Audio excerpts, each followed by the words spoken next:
Twawuliddeko twaliwanira mu nnaku olwo twali wano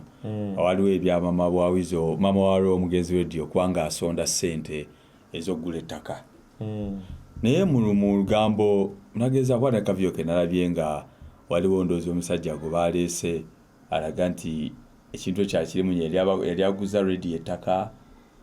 mbeera eyo naye nga sinakiwanya obudde naye manyi gwe oli mu industry wakati ebintu obifuna amawulire gafuna ki ekitambula ensonga ezo era nga bwe twali wano naye nkugamba nti kati kibi nnyo bw'ova eri n'obuukirabuukizi anti kaakati batandise twava wano nga tugambye bannange abantu mujajinga mangu kituufu laba bwe naggamba nti katulinde show yawize eggwe omusajja gye yava asajja ng'agamba alina endagaano alina endagaano eya kino alina endagaano ya kiri alina kwegamba kituyigiza n'otuyigiza bannaye bw'oba ogula ekintu ng'oggyeko TV ze tugula mu maduuka wali mu kibuga ne bakuwa lisiiti bana ekintu ndagaano kituufu naddala nga ogula muntu ku muntu ogula muntu ku kampani ebintu bwe bityo kirungi nnyo ne wabaawo obuwandiike kuba obuwandiike obwe butabaawo oluvannyuma kati eno saga yonna eba terina gyeraga naye omusajja agamba radio ndoza yayagala agatte ayongereko ku bunene bw'ettaka lye balina musajja n'aba ne ssente ze yamusaba naye ndowooza nga radio tazirina zonna awamu najja nga amusasulako ebitundu wabula naye nga bw'omanyi okubanja ssente ndowooza ono yatuuka n'alaba nga ate n'ono amuli bubi atunda ate naawe ebyessente nga bw'obimanyi olina ndowooza n'agamba omanyi nziriza ze naakakuwa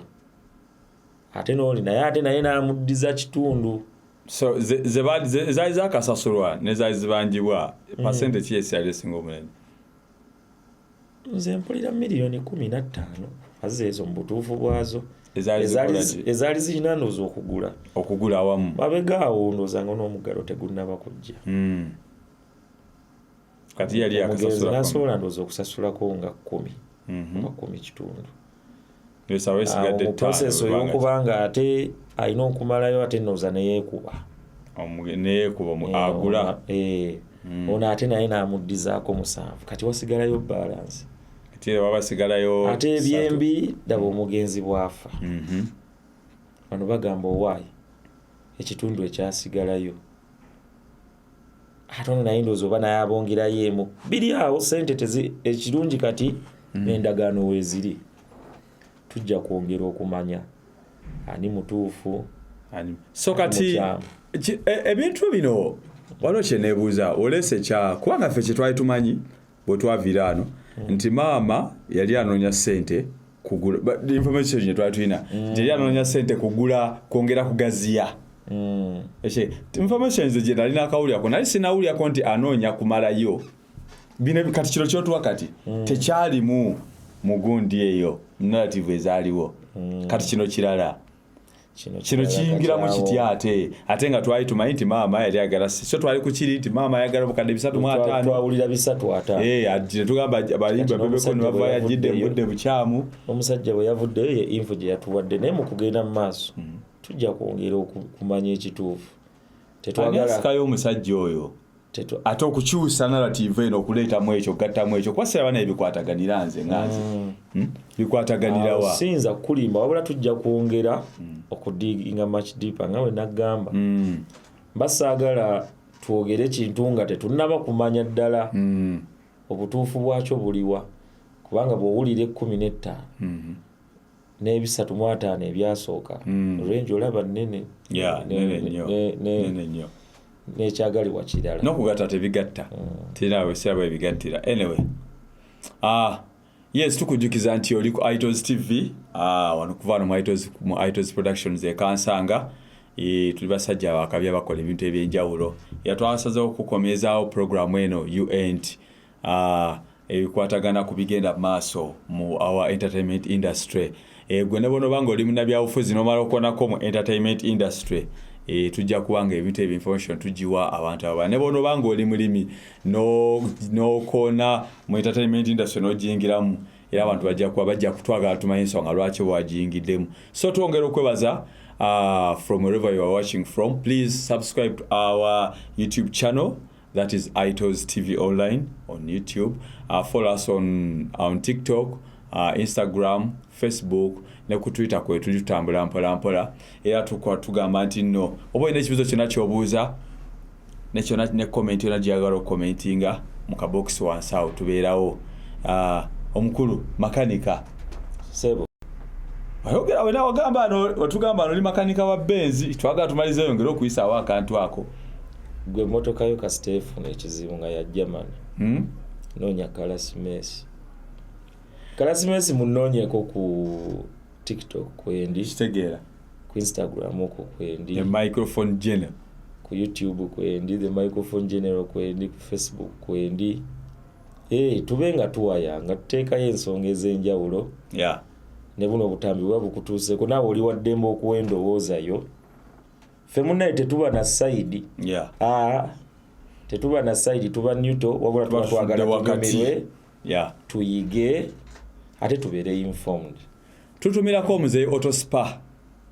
muzeeyi Fusion Eco Resort kyali waffe musajja akoze omulimu gw'amaanyi okubeera okuwano mu entertainment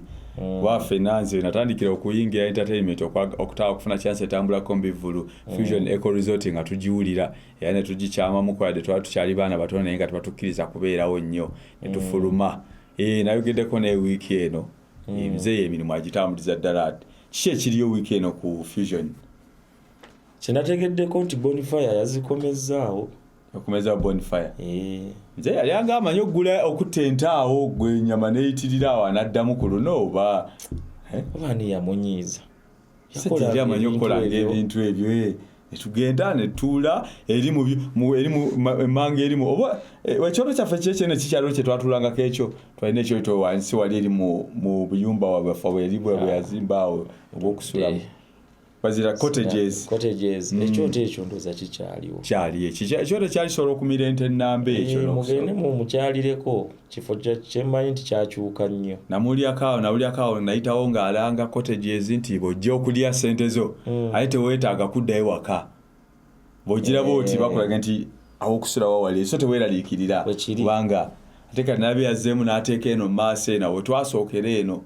yazzeemu n'atereza ate bubi nnyo okuyitawo nga ligamba oba oli luddawa abawagazi b'Autosupa mugende mwogere mugire mulabe ebyenjawulo byabakoledde kafo kalungi yakongeramu ebinnonogo. Activity ki esinga okubeerayo kati ennaku zino ku Fusion awo eza entertainment? Obuzibu obuliwo kati nze mbadde maze ebbanga nga ngendayo mulundi gumu omwezi ye night ya Afrigo. Esinga okubeera ey'amaanyi ennyo. Nabyeko akaposta aliwo bandi bagiyita egenda kubeera ddi leero lwakusatu lwakuna bajja kwongera otuwa information eyo waliwo live banding ezigenda okubeerayo era nabyo kuliko bemisaabe enjawulo badijje bonna bagenda kubeerayo so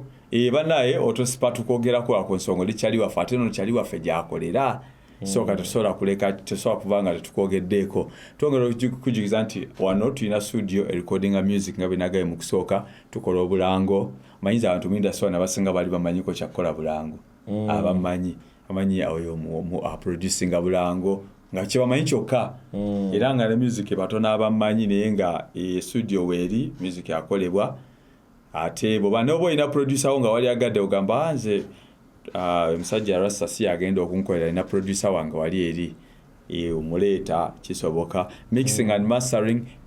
music distribution ekyo kikunyo tugenda kwongera kibalumirizaako music distribution tukola music distribution kola sente okuva mu music wo tule waka na music wakolera ne woba olwadde kati ng'abayimbi abayimbi abafunyemuko ku buzibu mu biseera ebisoba n'abakyabulimu kati music alina okuba nga kukolera sente nga otudde waka omanyi music ono abantu bamubukola abeera nga ali mu music buli kaseera music olina omukola n'ogenda okola ebirala era naye nasigala nga akola cash flow